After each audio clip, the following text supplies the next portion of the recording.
देखो ये जो साइंस है तुम लोग को परिवर्तन लिखाए थे। परिवर्तन के मतलब होता है कि अपने मूल रूप से नया रूप में आना। परिवर्तन मतलब क्या होता है? अपने मूल रूप से नया रूप में आना। मूल रूप मतलब देखो कोई वस्तु का अपने मूल रूप होता है। जैसे मान लीजिए ये चौक बनने से पहले यह कुछ अपना होगा, है कि ना? जैसे हम लोग रोटी बनाते हैं तो रोटी बनने से पहले कुछ था कि ना? क्या था? गेहूं था, आटा था। तो अगर गेहूं देखो, रोटी का अगर मूल रूप देखा जाए तो गेहूं था। अगर तुम आटा भी देखोगे तो गेहूं था। ये चौक बनने से पहले क्या बिल्कुल कहीं मिला होगा रेडीमेड? इससे किसी मिलकर बनाया क्या होगा? जैसे हम लोग जो कपड़ा पहन रखे हैं ये कहीं रेडीमेड मिला है? दुकान पर तो रेडीमेड मिलता है, लेकिन अगर जैसे कोई गाछ में तो नहीं होगा कि चलो एक शर्ट तोड़ के लाते हैं और कोई जूता तोड़ के लाते हैं, ऐसा नहीं है। ये सब बनाया गया। तो परिवर्तन दो प्रकार का होता है। परिवर्तन के प्रकार के दो प्रकार के। परिवर्तन को इंग्लिश में कहते हैं चेंज। क्या बोलते हैं? चेंज मतलब परिवर्तन। एगो अपना अपना जिंदगी में परिवर्तन होता है ना? बल बड़ा परिवर्तन में आ गया, की बात है। तो परिवर्तन मतलब मूल रूप से नया रूप में आना। मूल रूप से नया रूप में आना। जैसे चावल से हम लोग बनाते हैं भात, तो चावल का जो गुण है और भात का जो गुण अंतर है कि ना? तो परिवर्तन दो प्रकार के हैं। क्या प्रकार के? एगो है फिजिकल चेंज, केमिकल चेंज मतलब भौतिक परिवर्तन और रासायनिक परिवर्तन। भौतिक परिवर्तन और रासायनिक परिवर्तन। तो भौतिक परिवर्तन क्या हुआ जानेंगे।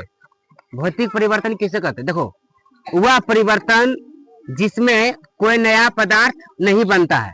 देखो, इसमें कोई नया पदार्थ नहीं बनेगा, खाली गुण चेंज हो जाएगा।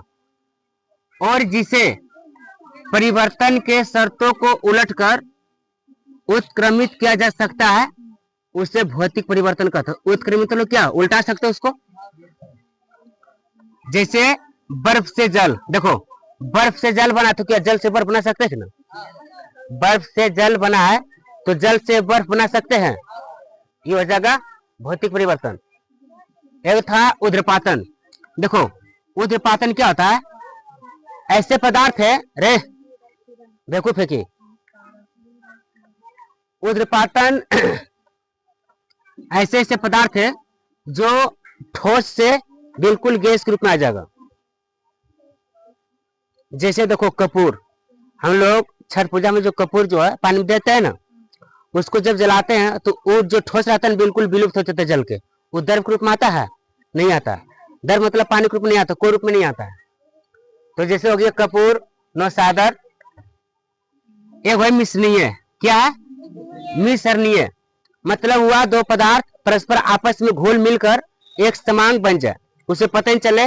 जैसे बोले थे एल्कोहल और जल। तो जैसे दूध और पानी होता है कि दूध में तुम पानी मिलाओ, ये तो पानी में तुम दूध मिलाओ, पता चलेगा? देखने से पता नहीं चलेगा। भले कुछ जांच करके उसको हम बता सकता है इसमें पानी डाला गया है, खाने में जिस तरह दूध लगता है उस तरह लग रहा है। कोई दीवार में छिटका मारता है ना? तो देख के मैं नहीं बता सकता है, लेकिन उसको जांच करके बता सकते हैं। जैसे अब आलू और प्याज को मिलाया जाए तो मिलेगा? आलू अलग है, प्याज अलग है। बालू और चीनी को मिलाया जाए तो? बालू और चीनी को मिलाया जाए तो मिश्रण होगा? नहीं होगा। बालू अलग है, चीनी अलग है। हाँ, अगर चीनी में चीनी मिला दिया जाएगा तो चीनी चीनी मिश्रणीय है।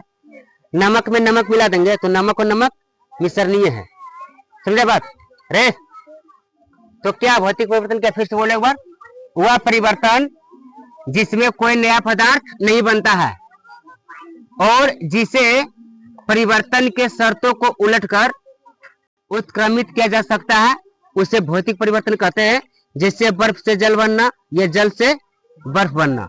ऊर्ध्वपातन है वह पदार्थ जो सीधे ठोस से गैस के रूप में परिवर्तित हो जाता है, वह ऊर्ध्वपातन होता है। मिश्रणीय वह जो दो पदार्थ जो आपस में घुल मिलकर एक समान मतलब दोनों समान अंग हो जाएगा, उसको बोलेंगे कौन परिवर्तन? मिश्रणीय परिवर्तन। परिवर्तन कितने प्रकार के होते हैं? कौन कौन? भौतिक परिवर्तन और रासायनिक परिवर्तन।